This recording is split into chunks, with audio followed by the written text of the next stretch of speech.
Ya, assalamualaikum warahmatullahi wabarakatuh.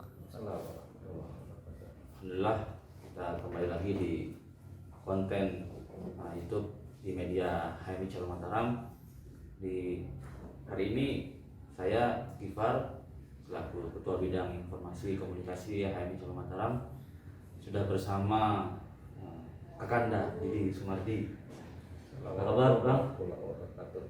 Alhamdulillah baik-baik. Jadi beliau ini adalah Ketua Kahmi wilayah NTB sekaligus Ketua DPRD Kota Mataram, ya Bang ya. Saya juga kebetulan warga Kota Mataram sudah tidak asing melihat beliau. Beliau adalah kalau saya pribadi menganggap tokoh di Kota Mataram, gitu kan. Mungkin Bang selama menjadi anggota DPRD, Bang ya, apa Bang kesan-kesan yang Abang rasakan kok masih betah tuh Bang di Dewan? Kalau 5 periode berarti ini jadi kalau sampai 2024 25 tahun ya Bang ya? Ya. Apa ini Bang? Satu, saya masuk di Dewan itu saya bukan pilihan ya, bukan cita-cita. Oh iya. Yang dipersiapkan dari awal, nanti saya akan jadi anggota Dewan gitu ya. Namun menjadi anggota Dewan itu sebuah konsekuensi dari proses yang saya jalani, yang mana ya memang saya dari sejak pelajar memang menjadi aktivis ya, sejak pelajar terlebih lagi mahasiswa yang berkontribusi besar untuk saya itu hari ini. Di samping itu banyak organisasi yang lain. Waktu jadi mahasiswa, setelah bebas berorganisasi ya, karena kan HMI mengikat kita kan tuh tidak katakanlah bisa aktif di organisasi lain selain HMI, karena posisi kita di HMI kan pada posisi lain di HMI. Setelah kita bebas ya aktivitas juga di ALI masih organisasi kepemudaan ya, kemudian Angkatan Muda Islam ya Indonesia HMI, kemudian Kosguru ya, dan KMPI. Melihat ini kan kita sebagai organisasi mahasiswa, meskipun Abang mungkin kan sudah mengalami masa itu kan, ya mungkin mau tidak sadari pula tantangan organisasi mahasiswa sekarang dan dulu mungkin agak berbeda ya. Nah, kita sebagai kader di HMI khususnya juga kan tetap ingin membangun relasi dengan pemerintah, termasuk dengan Abang sebagai ketua DPR. Nah, bagaimana Abang melihat organisasi kemahasiswaan hari ini, Bang? Apa tantangan terberat sebenarnya yang dialami mahasiswa, dan kemudian menurut Abang apa gerakan yang seperti apa yang harus kita kerjakan? Oke, kalau kita berbicara soal apa bedanya dan tantangan antara organisasi kemahasiswaan termasuk kepemudaan pada saat saya dulu berkiprah ya, kemudian dibanding saat ini, saya kira ya tentu beda ya. Yang sangat beda itu adalah pada saat saya dulu aktif itu sistem kaderisasi dan pembinaannya itu sangat sistemik ya, sistemik yang mana secara nasional itu adalah termanage dengan baik ya. Proses kaderisasi itu pun jelas ya, katakanlah seperti organisasi kita di HMI ya, saya katakan bahwa yang bertahan untuk bisa membangun sistem kaderisasinya itu dengan baik secara tersistem mulai dari tingkat ke bawah sampai ke tingkat nasional itu adalah organisasi ekstra kemahasiswaan seperti yang tergabung dalam kelompok Cipayung lah gitu ya. Itu ya saya nilai sangat konsisten atau istiqomah terus membangun sistem kaderisasi. Sistem kaderisasi itu bisa digambarkan dari bagaimana kelembagaan secara organisasi mulai dari jenjang terbawah. Ya kalau kita di ini kan komisariat cabang Batu PB itu mengemban fungsi kaderisasi menurut porsinya. Itu juga di katakanlah PMII ya, terus IMN, IMNI dan lain-lain. Kira ya tahapan kaderisasinya seperti itu. Tetap bertahan ya. Kemudian bagian tidak terpisahkan adalah di samping tertangani secara kelembagaan atau institusi keorganisasian dari jenjang atau level bawah ke atas, juga adalah aliran atau rotasi dari katakanlah promosi kader itu berjalan kan dari bawah ke atas dengan mekanisme selektif ya, secara terselektif dan demokratis ya. Siapa kader-kader terbaik di jenjang bawah mengalir ya ke atas. Nah, sementara di organisasi kepemudaan non kemahasiswaan relatif itu kurang tersistem dengan baik. Katakanlah bagaimana KNPI ya sebagai wadah berhimpun dari organisasi kepemudaan, ya saya melihat ya kurang terbangun secara sistemik. Kemudian melihat katakanlah empat pilar pembinaan Bani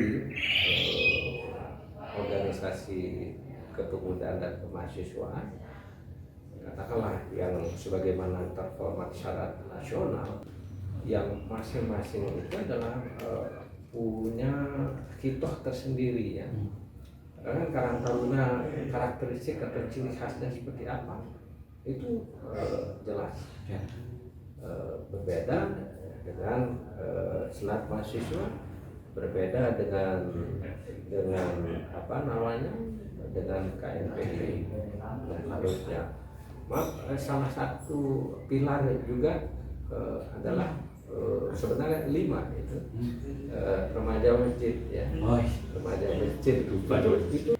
Jadi yang sekarang terjadi adalah terkadang kekuatan karakteristik pada masing-masing organisasi itu kurang nampak ya, kurang nampak bedanya. Nah, khusus adalah katakanlah KNPI sebagai wadah berhimpun bagi organisasi kepemudaan sesungguhnya itu merupakan kumpulan dari katakanlah kader-kader terbaik seluruh organisasi kepemudaan ya, yang sudah matang ya, sebagai kader bangsa meskipun secara berjenjang ya, dari daerah katakan kabupaten kota provinsi sampai ke nasional.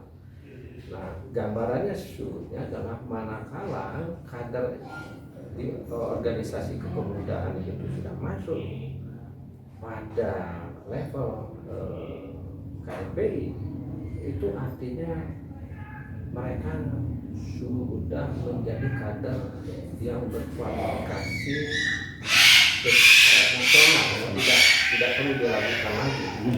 Namun yang saya lihat sekarang adalah kurang terbangun arahnya secara jelas, kurang terbangun arahnya secara jelas. Mana yang organisasi mahasiswa, mana yang organisasi Ya terkadang adalah kita nggak bisa bedakan secara dari aspek kualifikasinya ya, antara organisasi kemahasiswaan kepemudaan atau OKP dengan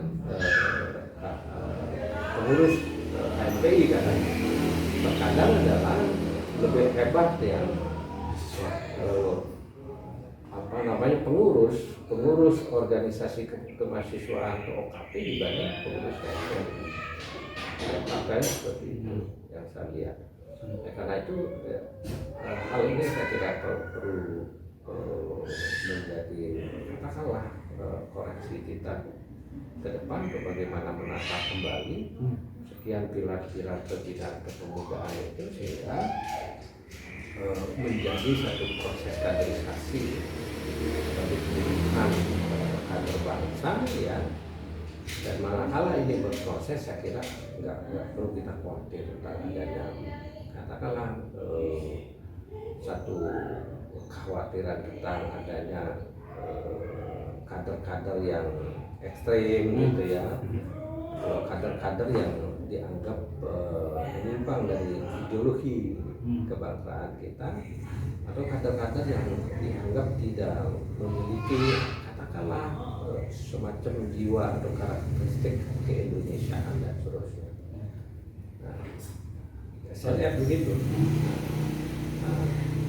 HMI ya, sebagaimana kita ketahui sungguhnya dengan karakteristik HMI, kader HMI yang memang lahir dari sebuah proses perjalanan terbentuknya NKRI ya, berkontribusi merebut, mempertahankan dan mengisi NKRI ini. Meskipun tidak ada KNPI, bagi HMI sebenarnya bisa matang dari proses kaderisasi di HMI, karena itu menjadi satu kesatuan secara integratif antara visi keislaman kita dan visi keindonesiaan. Itu menjadi satu kesatuan kita, sehingga tidak ada lihat kader HMI yang aneh-aneh ya, yang memiliki ideologi keindonesiaan yang nggak jelas ya, begitu juga memiliki ideologi keislaman yang tidak jelas. Berarti ya, kalau yang saya bisa tangkap dari Abang sampaikan tadi, memang perlu ada pengklasifikasian yang jelas ya, mungkin penekanan soal identitas OKP ini mungkin yang sama-sama ya akhir-akhir ini ya, yang mana yang organisasi mahasiswa, yang mana yang malah KNPI atau malah kemahasiswaan ini kok sepertinya gerakannya kok sama atau kualitasnya sama ya. Yang seharusnya memang harus ada pembeda dari soal itu kan Bang. Ya, katakanlah kalau kita mau perjelas katakanlah kitoh dari Karang Taruna itu sangat beda dengan KNPI, sangat beda dengan Remaja FP, sangat beda dengan Senat Mahasiswa. Kita Karang Taruna ini adalah organisasi yang bergerak menjawab problem sosial di tingkat bawah, ya, soal kemiskinan, kekumuhan, soal katakanlah soal anak putus sekolah, soal anak jalanan, soal limbah kumuh, lingkungan kumuh, soal narkoba ya, satu hal-hal yang terjadi faktual di tingkat bawah itu harus ditangani oleh Taruna secara implikatif ya, secara aplikatif maksud saya ya, harus ditangani secara action, sehingga Karang Taruna itu memiliki karakteristik dominan action dibanding bicara atau teori atau diskusi gitu ya. kalau bisa kita presentasikan adalah 75% itu ada kerja-kerja operasional, kerja-kerja teknis di lapangan. Kemudian 25%-nya itu baru perlu diskusi, ya, perlu kalau di organisasi seperti HMI kebalikannya kan, yang banyak itu adalah diskusi kan, diskusi proses kaderisasinya beda. Memang kalau HMI kan basisnya kader intelektual atau apa namanya insan akademis ya. Jadi lebih banyak proses kaderisasinya adalah dari pembentukan intelektualnya, kemampuan intelektualnya. Nah, meskipun adalah hal-hal yang bersifat teknis itu bukan berarti tidak dilakukan juga seperti bentuk pengabdian organisasi kepada masyarakat, atau paling tidak lah bagaimana kita harus menerjemahkan katakanlah bekal-bekal secara teoretik yang kita dapatkan dalam proses kaderisasi ya, ini kita aplikasikan di lapangan seperti apa. Saya sepakat. Persentasenya sekali lagi lebih banyak adalah bagi kita HMI 75% itu adalah proses kaderisasinya pembentukan intelektual ya, secara utuh ya, intelektual secara utuh masuk aspek keagamaannya kan begitu ya. Kemudian kalau di dalam kami baru remaja-remaja juga beda ya, pramuka juga beda ya. Nah ini yang sebenarnya harus diperjelas lagi, bagaimana memperkuat karakteristik atau identitas kader di masing-masing pilar itu. Kemudian pada akhirnya bangsa atau negara kita termasuk daerah manakala ingin katakanlah menempatkan kader-kader tertentu pada posisi fungsi atau peran dan tugas seperti apa, kita bisa tracking dari proses kaderisasinya ya, begitu. Tapi saya sepakat sebenarnya sama yang abang sampaikan bahwa HMI ya teori ya lebih banyak berdiskusi, lebih banyak menempa intelektualitas. Karena saya sedikit kurang sepakat dengan orang-orang di luar sana mungkin yang menyatakan ini HMI kerjaannya diskusi terus, kapan aksinya, kapan kerjanya, dan seakan-akan saya merasa akhir-akhir ini kenapa kok otak kita ini khususnya mahasiswa ya dibentuk orientasi kerja dan seakan-akan bagi saya itu yang akan menghilangkan tadi yang abang sampaikan tadi kan, kalau semuanya kerja ini siapa yang mikir kan begitu ya.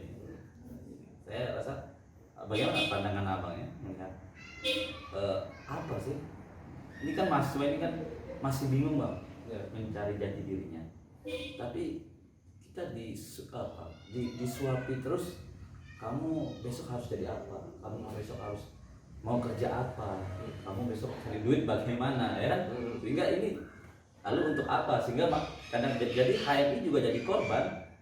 HMI jadi korban sehingga merubah identitasnya atau dirubah identitasnya menjadi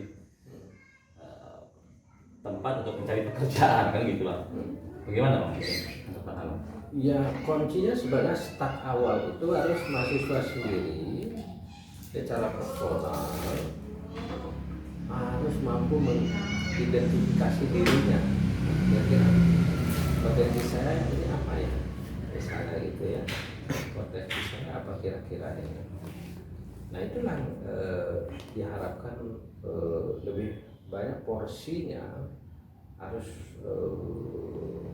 yang bersangkutan menggali hal-hal yang berkaitan dengan itu, termasuk juga melakukan interaksi dengan pihak-pihak yang memang memiliki kualifikasi seperti itu, misalnya lebih cenderung untuk jadi entrepreneur gitu. Ya dari awal ya harus dipersiapkan diri ya. Kalau bisa sebelum mahasiswa sudah mengidentifikasi diri kan, begitu masuk perguruan tinggi dan ambil fakultas atau jurusan apa, itulah sebuah jawaban dari kecenderungannya kan. Nah malah itu dilakukan dari awal lebih mudah saya kira untuk bisa mengoptimalkan diri untuk menggapai cita-citanya itu. Nah, kemudian bagian tidak terpisahkan dari itu ya tentu yang bisa mengasah adalah organisasi. Karena kalau kuliah kan kita nggak penting ya.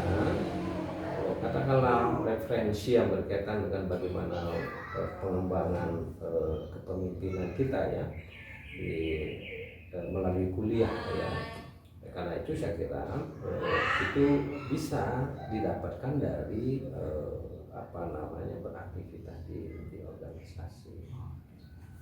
Satu hal lain tidak sebenarnya kalau satu hal pembeda antara dulu dan sekarang, kalau sekarang ini serba mudah ya. Apa saja sangat mudah kita dapetin ya. Dapat referensi yang mudah, fasilitasnya mudah, komunikasi mudah, sarana juga memadai.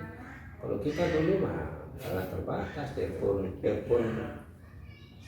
terbatas. Tidak ada alasan untuk tidak berkembang. Ya. Saya kira harus tidak ada alasan untuk tidak produktif. Iya. Ya harus dibuktikan bahwa aktivis sekarang lebih berkualitas dari aktivis yang dulu. Nah, belum lagi kita bicara soal aspek-aspek katakan bagian dari karakter itu, bagaimana membangun integritas ya, dimana membangun kualifikasi secara khusus menjawab problem-problem kita, katakanlah soal korupsi, soal kesenjangan ya, soal masalah kebangsaan kita yang sering menjadi perdebatan ya, soal ada ancaman tentang ideologi yang tidak sesuai dengan ideologi kita, gerakan ekstremis dan sebagainya. Saya kira ini sesuatu hal yang perlu menjadi perhatian kita untuk para aktivis untuk mendiskusikan. Harapannya semoga dengan ini kan bisa memberikan pencerahan cara abang yang masih di dunia kemahasiswaan ya, kemahasiswaan, dan kita berharap semoga gerakan organisasi kemahasiswaan kebudayaan khususnya di HMI bang itu bisa lebih maksimal lagi bang ya.